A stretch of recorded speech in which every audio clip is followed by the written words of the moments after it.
Hello everyone. आज हम करने जा रहे हैं लीड कोड का क्वेश्चन नंबर 63 जिसका नाम है यूनिक पाथ्स टू। तो ये क्वेश्चन वैसे तो मीडियम मार्क है, बट इस टाइप के क्वेश्चन बहुत इजी होते हैं अगर आप एक बार कंसेप्ट समझ जाओ तो इस क्वेश्चन को हम सबसे पहले रिकर्जन से सॉल्व करेंगे, फिर उसको और ऑप्टिमाइज करेंगे और मेमोराइजेशन से करेंगे। देन मेमोराइज को और ऑप्टिमाइज करके हम टैबुलेशन मेथड से करेंगे। अगर आपको नहीं पता कि मेमोराइजेशन क्या होता है, टैबुलेशन क्या होता है, तो आप वेट करिए, मैं आपको पूरा डिटेल में बताऊंगा। और इसके बाद भी हम इसमें और स्पेस ऑप्टिमाइज करके हम इसको अपने कोड को और बेटर बनाएंगे। स्पेस ऑप्टिमाइजेशन तो हम इसको 4 मेथड से करने वाले हैं, और इस चारों मेथड को समझने के बाद आप इस टाइप के क्वेश्चन आराम से बना सकते हो। तो पढ़ते हैं क्वेश्चन क्या कह रहे हैं। You are given an m into n integer array grid. There is an robot initially located at the top left corner that is grid 0.00। मतलब कि हमारा एक ग्रिड है जिसमें एक रोबोट है, इनिशियल पोजीशन उसकी 0 0 है, ये 0, ये 0 and 0 पोजीशन पे है। फिर ये कह रहा है कि the robot can only move either down और right at any point in time.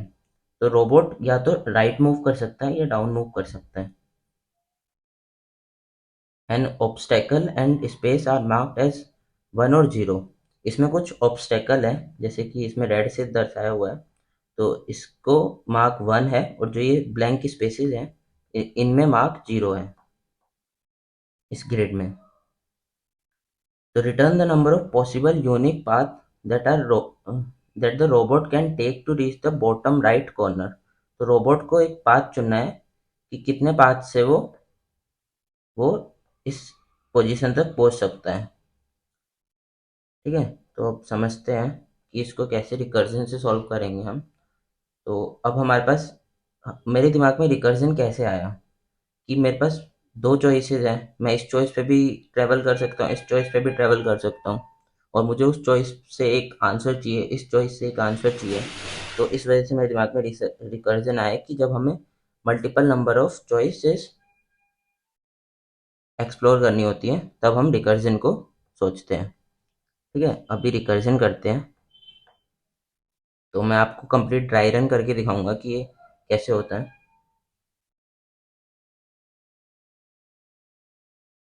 तो मान लेते हैं हमारा रोबोट यहाँ पे खड़ा है 0 0 पे। अब रोबोट रोबोट के पास दो चॉइसेस हैं कि वो राइट मूव कर सकता है, वो लेफ्ट मूव कर सकता है। इसमें हम दो तरीके से कर सकते हैं, या तो हम यहाँ रोबोट को यहाँ खड़ा करके उसको बॉटम राइट तक पोजीशन तक पहुँचा सकते हैं, या फिर हम रोबोट को यहाँ से इनिशियलाइज करके हम उसको ऊपर ले जा सकते, मतलब ऊपर तक पहुँच सकता है। बात तो सेम ही है, या तो वो यहाँ से पाथ से आए, या तो वो ऐसे ट्रेवल करें, या फिर वो ऐसे ट्रेवल करें। तो इसमें हम दोनों तरह से कोड लिख सकते हैं, कोड लिखना कोई वो नहीं है, हम बस हमें अप्रोच बनानी होती है कि हम कैसे अप्रोच बनाएं। पहले मैं आपको बॉटम तरीके से बताता हूँ। तो मान लेते हैं, एक मिनट मैं इसको इरेज कर देता हूँ।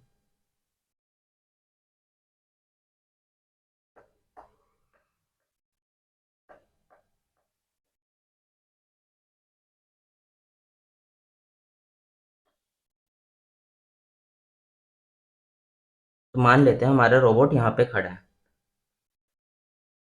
रोबोट यहाँ पे है।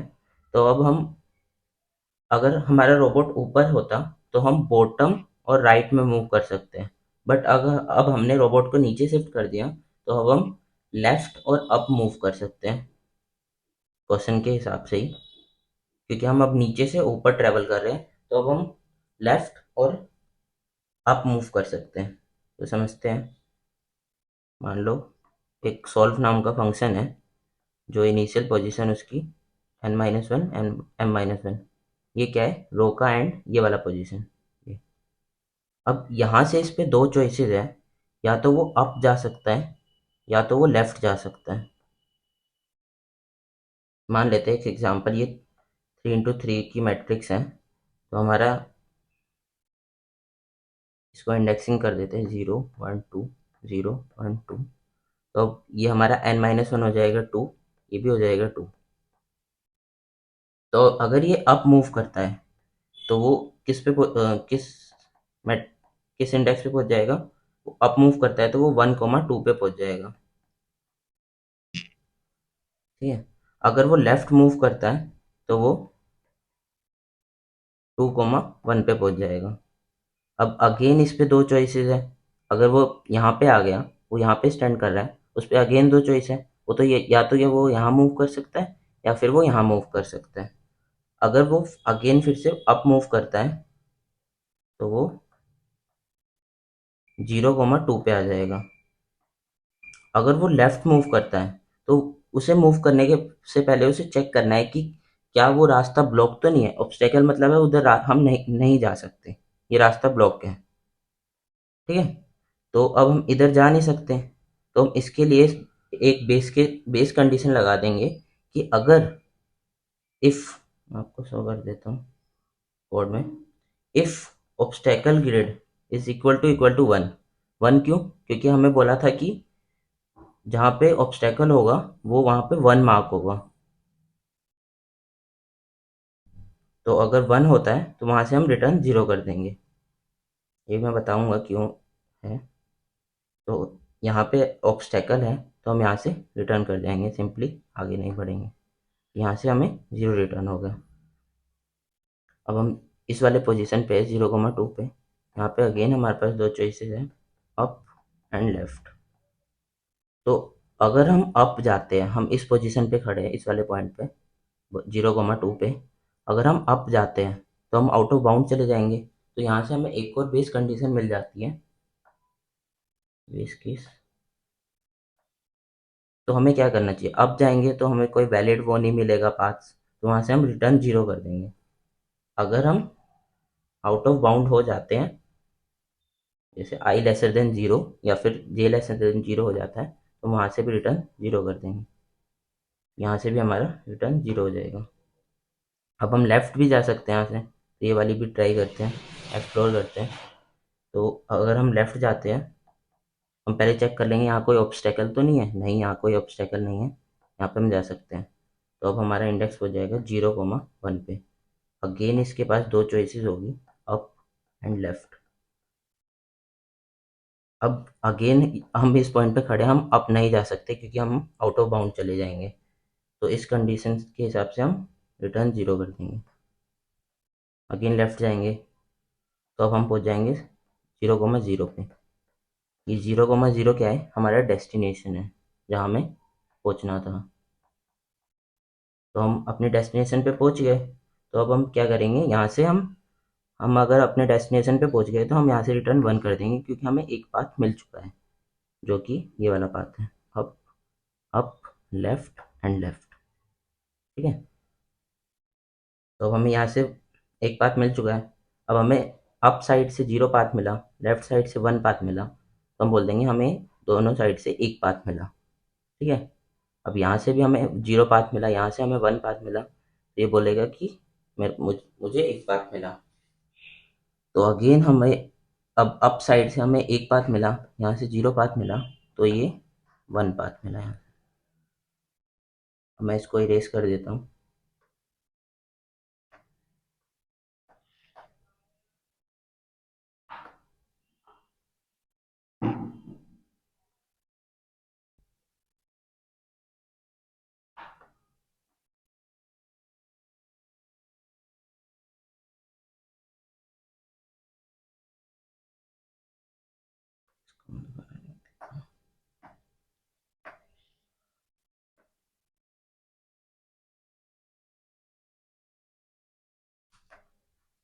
अब हम इसको एक्सप्लोर करते हैं 2,1 को। इसके पास भी दो चॉइसेस होगी, अप एंड लेफ्ट। अगर हम अप मूव करते हैं, अब मैं इसको भी थोड़ा इरेज कर देता हूँ।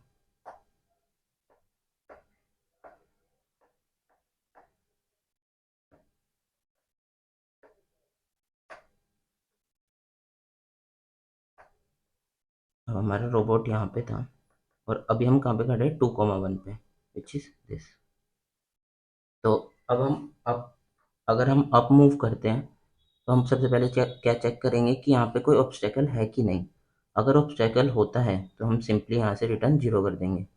अगर अगर नहीं होता तो हम वहाँ पे मूव कर जाएंगे, जैसे कि लेफ्ट में ऑब्स्टेकल नहीं है तो अब हम वहाँ पे मूव कर जाएंगे, जो कि है 2,0।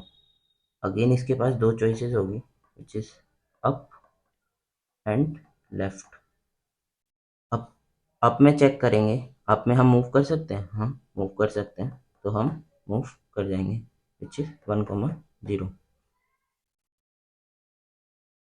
तो अब हमारे पास दूसरी चॉइस क्या थी, लेफ्ट में मूव कर सकते हैं। अगर हम लेफ्ट में मूव करते हैं तो हमारा इंडेक्स से हम मैट्रिक्स से बाहर आ जाएंगे, हमारा आउट ऑफ बाउंड हो जाएगा। ये वाली condition, let me show you, ये वाली,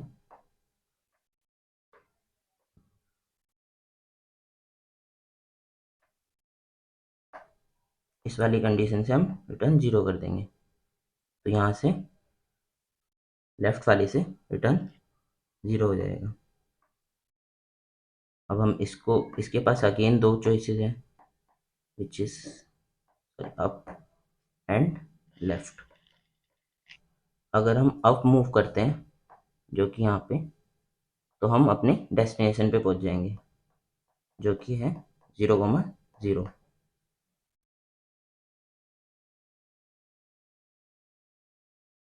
अब हमें डेस्टिनेशन मिल गई, तो अब डेस्टिनेशन मिलने के बाद इसका मतलब है कि हमें एक वे मिल गया, जो कि है यहाँ से left, left, up and up.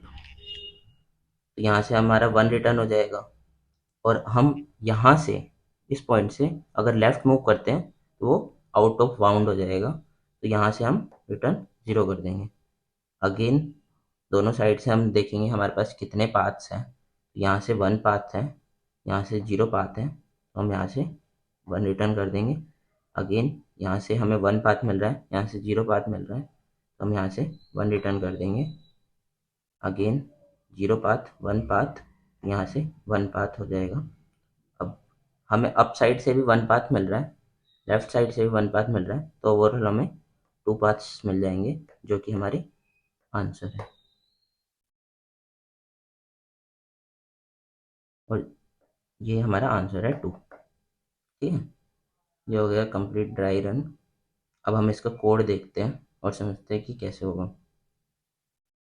सबसे पहले मैंने उसके साइजेस ले लिए एन इंटू एम में, एन एन एन और एम में, जो कि मैंने ग्लोबली यहाँ पे डिक्लेयर किया हुआ है। अब मैंने मैंने आपको बताया कि हम पीछे से मूव करेंगे, यहाँ पे हमारा रोबोट है, तो हमने फंक्शन में लास्ट पोजीशन डिफाइन कर दी।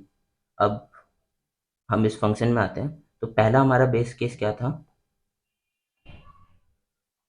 कि अगर ऑब्स्टेकल आता है तो वहाँ से हम सिंपली रिटर्न जीरो कर देंगे। दूसरा हमारा बेस केस क्या था, अगर वो आउट ऑफ बाउंड होता है तो भी हम रिटर्न जीरो कर देंगे। और तीसरा हमारा बेस केस क्या था, अगर हम डेस्टिनेशन पे पहुंच जाते हैं। अब अगर हम डेस्टिनेशन पे पहुंच जाते हैं, उसका मतलब है हमें एक पाथ मिल गया, तो हम वहाँ से वन रिटर्न कर देंगे।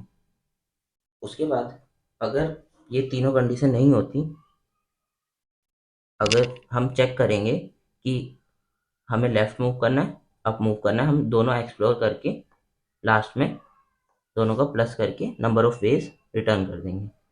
ये हो गया हमारा रिकर्जन। अब इसकी टाइम कॉम्प्लेक्सिटी देख लेते हैं। तो अगर मैं आपसे पूछूँ टाइम कॉम्प्लेक्सिटी, आप बताइए क्या है, कमेंट सेक्शन में बताइए कि क्या होगी इसकी। चलो मैं बताता हूँ। तो अब हम हर एक इंडेक्स पे खड़े हुए हैं, हर इंडेक्स पे हमारे पास दो चॉइसेस हैं। क्या क्या क्या चॉइस है, या तो हम अप जा सकते हैं या हम लेफ्ट जा सकते हैं। तो हर एक पर्टिकुलर इंडेक्स के लिए हमारे पास दो चॉइसेस हैं। हमारी टाइम कॉम्प्लेक्सिटी हो जाएगी 2 raised to the power n into M, जो कि काफ़ी ज़्यादा है, एक्सपोनेंशियल है, जो हमारी फेल कर जाएगी और हमें टीएलई मिल जाएगा, टाइम लिमिट एक्सीडेड।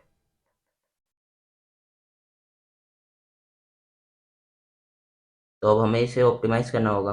ऑप्टिमाइज़ करने के लिए हम क्या सोच सकते हैं कि हम ऐसे मूव कर रहे हैं, क्या कोई ऐसी स्टेट है जो हमें बार-बार रिपीट हो रही है, जो हमें बार-बार उसको इन डेप्थ में ट्रैवल करना पड़ रहा है?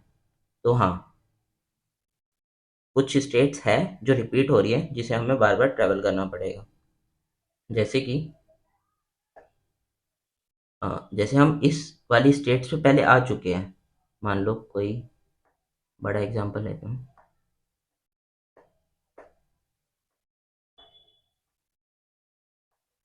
मान लो हम यहाँ से ट्रैवल कर रहे हैं और हम इस स्टेट पे आ चुके हैं।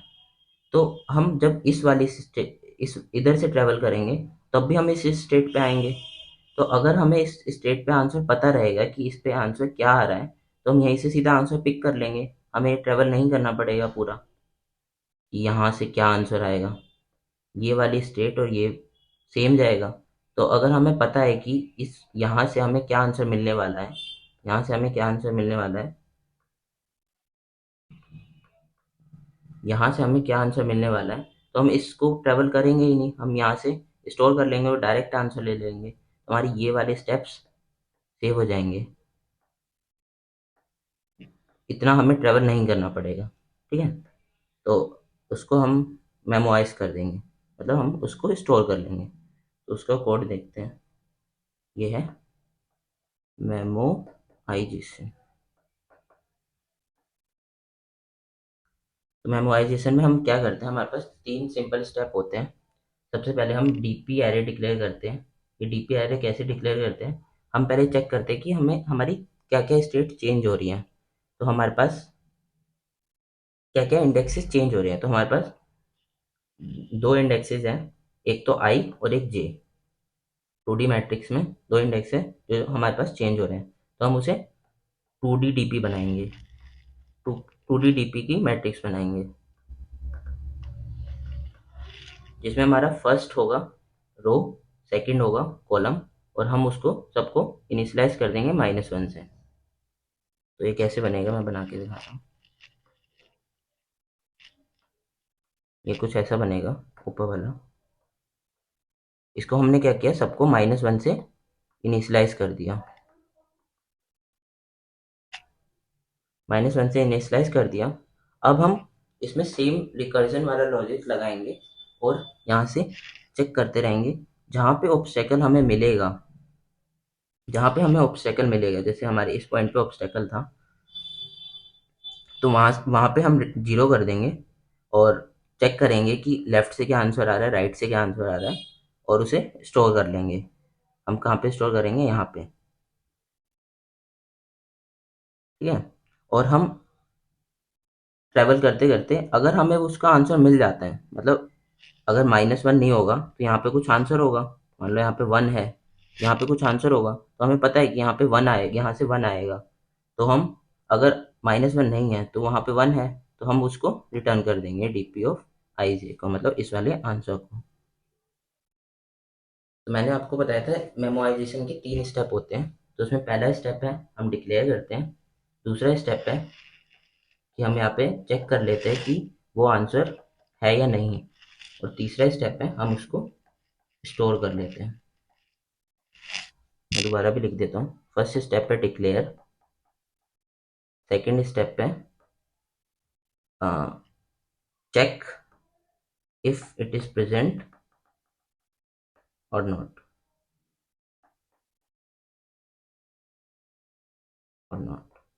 इफ आंसर इज प्रेजेंट और नॉट। ठीक है, और थर्ड स्टेप पे हम उसको स्टोर कर लेंगे।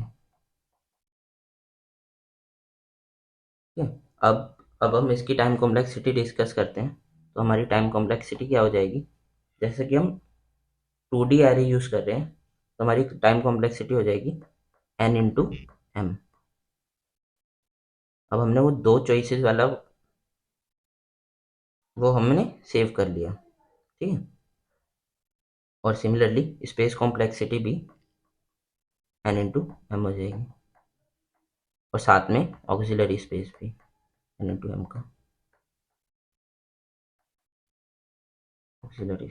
ऑक्सिलरी स्पेस क्यों, क्योंकि हम रिकर्जन में ही उसको चेक कर रहे हैं, तो हमारे स्टैक में वो स्टोर रहेगा। इस वजह से ये ऑक्सिलरी स्पेस आ रहा है। ठीक है, अब आगे देखते हैं हम टेबुलेशन मेथड और इसको और ऑप्टिमाइज करते हैं। बेसिकली हम इस वाले पार्ट को ऑप्टिमाइज करेंगे, ये हमारा एक्स्ट्रा है। तो उसके लिए हम क्या करेंगे, आइटरेटिव मूव करेंगे अप से डाउन। तो मैं आपको एग्जांपल से समझाता हूँ। ये मैं सिमिलर एग्जांपल ले लेता हूँ ऊपर वाला, जिसमें यहाँ पे ऑब्स्टेकल था।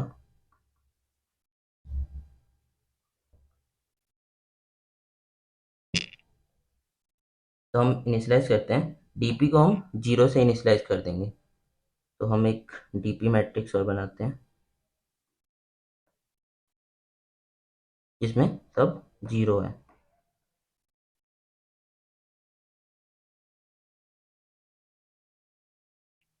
अब हम इसको फिल करेंगे हमारे इस वाले जो गिवन ग्रिड थी, ये ग्रिड है जो हमें गिवन है, जिसमें हमारा रोबोट यहाँ पे था और हमारा डेस्टिनेशन यहाँ पे थी, और ये हमने डीपी एरे बनाया। तो अब इस डीपी एरे में हमारा रोबोट यहाँ पे है। तो अब हम सबसे पहले यहाँ से स्टार्ट करते हैं और हम चेक करेंगे कि यहाँ पे कहीं ऑब्स्टेकल तो नहीं। अगर ऑब्स्टेकल है तो उसे 0 मार्क कर देंगे और आगे बढ़ जाएंगे। अगर ऑब्स्टेकल नहीं है तो हम ऑब्स्टेकल नहीं है तो हम उसे 1 मार्क करके आगे बढ़ जाएंगे। और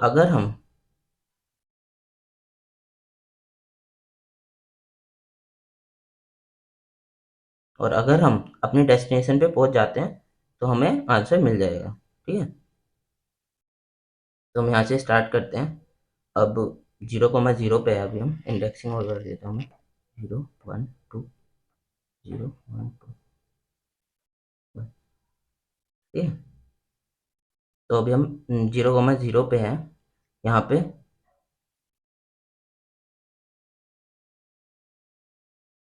तो यहाँ इसको हम 1 मार्क कर देंगे क्योंकि यहाँ तो रोबोट आ चुका है, तो हमने यहाँ पे इसको 1 मार्क कर दिया। अब हमारे पास दो चॉइसेस है, या तो हम लेफ्ट मूव कर सकते हैं, राइट मूव कर सकते हैं। या तो हम लेफ्ट मूव कर सकते हैं, डाउन मूव कर सकते हैं। तो अगर हम लेफ्ट मूव करते हैं, वेट अ मिनट गाइस।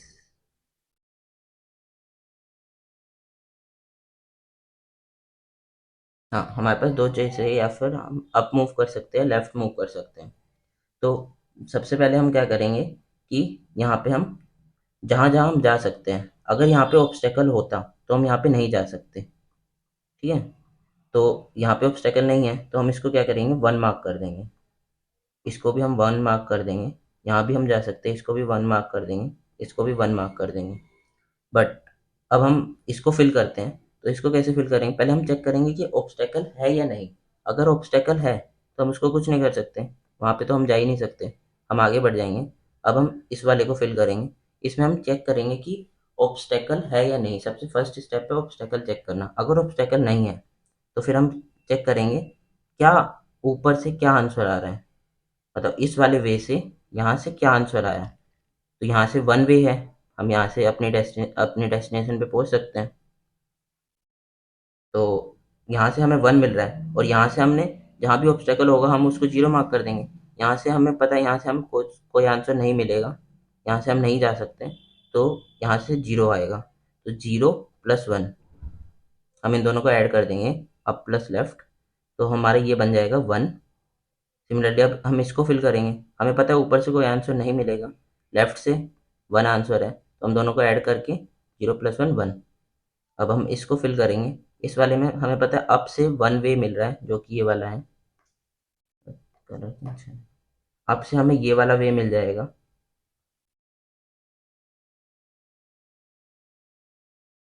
और लेफ्ट से हमें ये वाला वे मिल जाएगा, यहाँ से यहाँ। तो अब हमें पता है यहाँ से भी हमें एक वे मिल रहा है और यहाँ से भी हमें एक वे मिल रहा है, तो यहाँ पे हमें नंबर ऑफ वेज 2 आ जाएंगे, जो कि हम लास्ट में रिटर्न कर देंगे। इसमें हमने अपना ऑक्सिलरी स्पेस यूज़ ही नहीं किया, क्योंकि रिकर्जन में हमने कोई स्टैक यूज़ नहीं कर रहे, हम रिकर्जन का कुछ सेव नहीं कर रहे, तो इसकी टाइम कॉम्प्लेक्सिटी हो जाएगी n इंटू एम, और स्पेस कॉम्प्लेक्सिटी हो जाएगी n इंटू एम। अब हम आगे देखते हैं।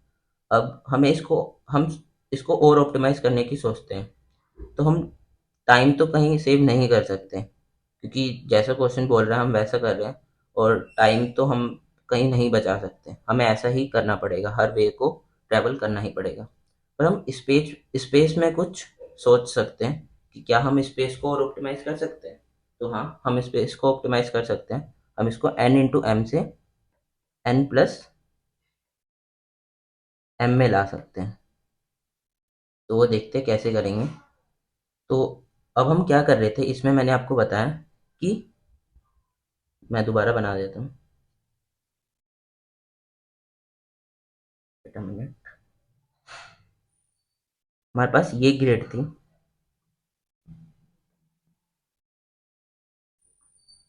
हम इसको फिल कैसे कर रहे थे, मान लो हमें ये वाले इंडेक्स को हमें फिल करना है, तो हम इसको चेक कर रहे थे और इसको चेक कर रहे थे, है ना। अगर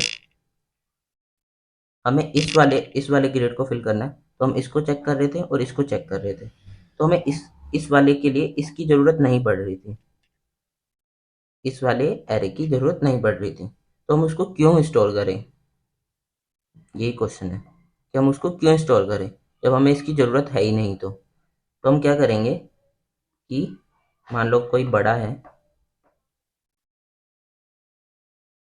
मान लो ये है, तो अब हम इसमें अगर हम इस वाले को फिल कर रहे हैं, तो हमें बस यहाँ से देखना है कि क्या क्या आंसर आ रहा है, और यहाँ से चेक करना है क्या आंसर आ रहा है। तो सिर्फ हम इस वाले एरे और इस वाले एरे को स्टोर कर लेंगे,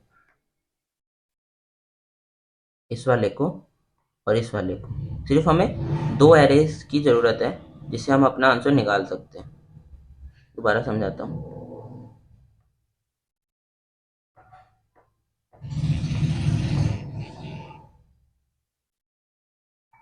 मान लो हम इसको फिल कर रहे हैं, तो हमें इसकी ज़रूरत है और इसकी ज़रूरत है। अब मैंने इसको फिल कर लिया है इससे और इससे, तो अब मुझे इसकी कोई नीड नहीं है। अब मुझे इसको फिल करना है, तो इसके लिए मुझे ये वाला आंसर चाहिए और इधर से आंसर चाहिए। मुझे इसकी तो कोई नीड नहीं है, तो मैं इसको भी स्टोर नहीं करूँगा। यही मैंने कोड में किया है। मैंने एक प्रीवियस एरे ले लिया, मतलब ये एक प्रीवियस एरे ले लिया और एक करंट एरे ले लिया।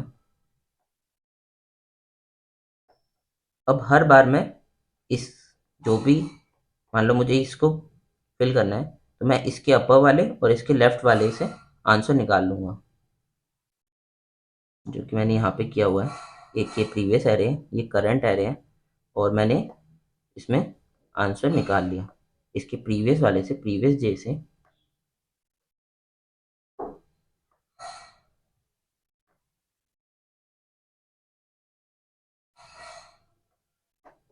प्रीवियस जे से मतलब ऊपर वाले से, और करंट जे माइनस वन से मतलब इस वाले से, ठीक है। और लास्ट में मैंने ये प्रीवियस इक्वल टू करंट क्यों किया, जो भी इसमें आंसर होगा वो मैंने इसमें स्टोर कर दिया और एक और नया करंट बना लिया। मतलब सेकंड स्टेप में ये डिलीट हो जाएगा और ये बन जाएगा प्रीवियस, और एक नया करंट बन जाएगा। अब मैं इसको फिल करूँगा इसकी हेल्प से, तो लास्ट में ये प्रीवियस इक्वल टू करंट इसलिए किया है, और बाकी सिमिलर ही है। हमने स्टोर कर लिया है उसमें करंट में, इस वाले में जो जो चीज़ें हैं, और लास्ट में हमने m-1 पे रिटर्न कर दिया। जैसा कि हमें, दोबारा बताता हूँ, हमें 2D मैट्रिक्स में कहाँ आंसर मिल रहा था, यहाँ पे आंसर मिल रहा था। यहाँ पे दिखाता हूँ आपको, यहाँ पे हमें आंसर मिल रहा था, जो भी आंसर है।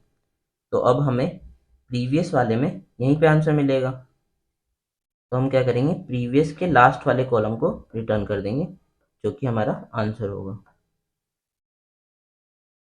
तो अब इसकी टाइम कॉम्प्लेक्सिटी क्या बन जाएगी, टाइम तो सेम रहेगा क्योंकि हमने टाइम में कुछ चेंजेस नहीं किया है, बस हमने स्पेस ऑप्टिमाइज किया है। स्पेस हो जाएगा n plus M, N plus M M क्यों, क्योंकि हम दो एरे यूज़ कर रहे हैं, एक प्रीवियस वाला, एक करंट वाला। और इसको हम, अगर ये एन और एम सेम है, एन इक्वल टू एम है, तो हम इसको बोल सकते हैं 2n, N plus N 2n, which is n because of n. So that's it for this video. Thank you for watching and I hope आप सब समझ गए होंगे। अगर कुछ डाउट होता है तो आप कमेंट सेक्शन में पूछ सकते हैं। And thank you, bye.